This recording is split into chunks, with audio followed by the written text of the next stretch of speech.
The torque setting for the oil filter on a 2019 Jeep Grand Cherokee is 18 foot-pounds. And let me tell you, they mean it.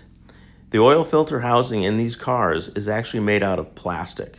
So when you put in the new filter and screw it into the top of the engine, which is really convenient, by the way, I encourage you to use a torque wrench to set the torque to 18 foot-pounds.